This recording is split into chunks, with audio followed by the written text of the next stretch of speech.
Hello दोस्तों, कैसे हैं आप लोग। उम्मीद करती हूँ अच्छे होंगे, स्वस्थ होंगे और मस्त होंगे। ईश्वर से आप लोगों के लिए मेरी यही प्रार्थना है। और दोस्तों, आज मैं आपके साथ शेयर करूँगी सेवई का एक बहुत बढ़िया और टेस्टी सा मीठा। यहाँ पर देखिए, सेवइयों को इस तरीके से हाथ से मैंने तोड़ लिया है। कढ़ाई में डाला है मैंने देसी घी, और देसी घी जब मेल्ट हो गया तो इसमें मैंने डाल दी थी सेवइयाँ। इन सेवइयों को मैं बढ़िया सा गोल्डन कलर आने तक फ्राई कर लूँगी।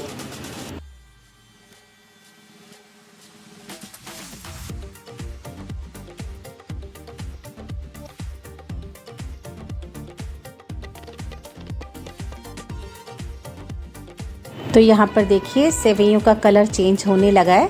इसको मैं ना थोड़ा सा और फ्राई करूँगी। तो यहाँ पर देखिए, इसको मैंने खूब अच्छे से फ्राई कर लिया है। ऐसी ही सेवइयाँ चाहिए थी मुझे फ्राई। इसमें मैंने डाली है शुगर फ्री, 1 चम्मच शुगर फ्री डाली है मैंने इसमें। आप इसमें चीनी भी डाल सकते हैं। और इसको ना अच्छा सा मेल्ट होने तक मैं और भूनूँगी। तो जब शुगर फ्री जो डाली है वो मेल्ट हो गई है, उसके बाद मैंने इसमें डाला था 3 चम्मच मिल्क पाउडर। और मिल्क पाउडर डालकर भी इसको अच्छे से मिक्स करना है मुझे, जब तक कि सारा मिल्क पाउडर मेल्ट नहीं हो जाता और सेवइयाँ थोड़ी सी और रोस्ट नहीं हो जाती। तो इसलिए मैं इसे थोड़ी सी देर के लिए और भून लूँगी।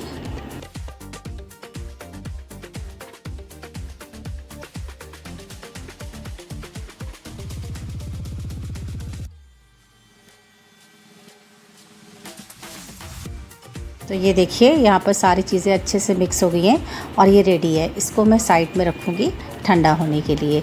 और जब ये ठंडा हो गया तब मैंने इसे इस बाउल में शिफ्ट किया था। और मैं इस टाइम पर ना मैं इसमें आधा मिक्स डालूँगी और चम्मच की हेल्प से फैला करके इसे इस बाउल में अच्छे से सेट कर लूँगी।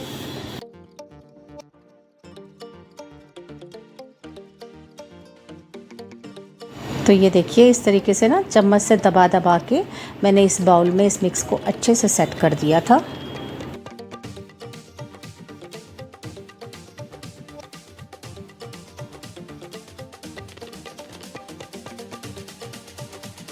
यहाँ पर मैंने लिया है फुल क्रीम मिल्क है ये, और ये रूम टेम्परेचर पर है। और मलाई भी जो थी ना वो भी मैंने इस टाइम पर इसमें डाल दी है। और मुझे ना इस दूध को खूब अच्छे से पकाना है।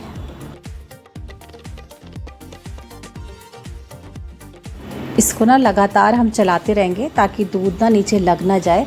तो चलाते हुए इसमें एक अच्छा सा बॉईल आने देंगे पहले। यहाँ पर मैंने लिया है आधा कप दूध, और ये ना ठंडा दूध है। इसमें मैंने डाला है 1 चम्मच कस्टर्ड पाउडर और 1 चम्मच मैंने डाला था कॉर्नफ्लावर। अगर आप दोनों में से कोई एक चीज़ डालना चाहते हैं तो आप 2 चम्मच डाल दीजिए इसमें। अच्छे से मैंने इसको मिक्स किया है ताकि इसमें कोई लम्प्स ना रह जाएं। और उसके बाद इस मिक्स को मैंने डाला था दूध में। आप एक हाथ से चलाते जाइए और फिर दूसरे हाथ से आप इस मिक्स को इसमें डालिए। बिल्कुल भी ना लम्प्स नहीं रहने चाहिए, और इसको बस लगातार चलाते जाना है हमें, ताकि ना जो हमने इसमें मिक्स डाला है वो नीचे लग ना जाए। गैस की फ्लेम को आप सिम रखिएगा और इसे लगातार चलाते रहिएगा। तो यहाँ पर देखिए, खूब अच्छे से इसमें बॉईल आ गया है। और अब मैं इसमें डाल दूँगी 3 चम्मच मिल्क पाउडर।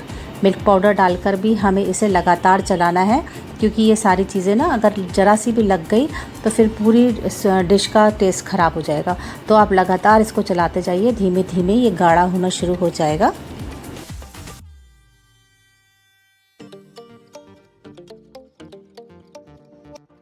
तो ये देखिए, खूब अच्छे से मिक्स बॉईल हो रहा है और इसका ना कलर भी चेंज होने लगा है, और ये धीरे धीरे थोड़ा सा गाढ़ा भी हो रहा है। इसको ना मुझे थोड़ा सा और पकाना है अभी। और इस टाइम पर मैंने इसमें डाल दिया था मिल्क मेड, और ये जो मिल्क मेड का छोटा वाला डब्बा आता है ना वो डाला है मैंने, और उसको भी मैंने थोड़ा सा बचा लिया था। अगर आप मिल्क मेड नहीं डाल रहे हैं तो आप इस टाइम पर यहाँ पर चीनी डाल सकते हैं, पर मैंने चीनी नहीं डाली थी, सिर्फ मिल्क मेड ही डाला था। इसको थोड़ा सा मैंने और पकाया है, और ये देखिए कितना बढ़िया तरीके से ये गाढ़ा हो गया है। तो मैं आपको बताती हूँ कि इसे कितना गाढ़ा करना है। तो यहाँ पर देखिए, आप इस तरीके से इसे चेक कर सकते हैं। इस तरीके से चम्मच लीजिए और चम्मच पे इसको लगा कर ना आप उंगली से इस तरीके से करके देखिए। ये देखिए, इस तरीके से ना बिल्कुल बह नहीं रहा है, ये गाढ़ा होने लगा है, कोटिंग होने लगी है चम्मच पे इसकी। तो इतना ही चाहिए था। इसको मैं साइड में रखूँगी। जब ये थोड़ा सा रूम टेम्परेचर पर आ गया ना, अब मुझे इसको इस मिक्स के ऊपर जो मैंने बाउल में पहले डाल के रखा है ना सेवइयों का, उसके ऊपर पोर करना है। तो ये सारा मिक्स मैंने इसके ऊपर पोर कर दिया था। और अब हाथों की हेल्प से ना मैंने इस तरीके से जो बचा हुआ मिक्स था ना सेवइयों का, वो इसके ऊपर डाला है। अच्छे से सब तरफ डाल दीजिए, बढ़िया तरीके से फैला देना है इसको इसके ऊपर।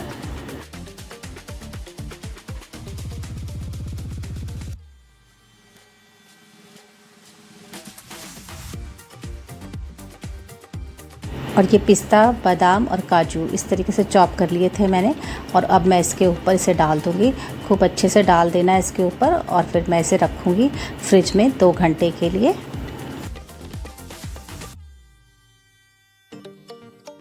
तो 2 घंटे हो चुके थे और मैंने इसे फ्रिज में से निकाला है। तो चलिए चेक करते हैं कि ये किस तरीके से सेट हुआ है।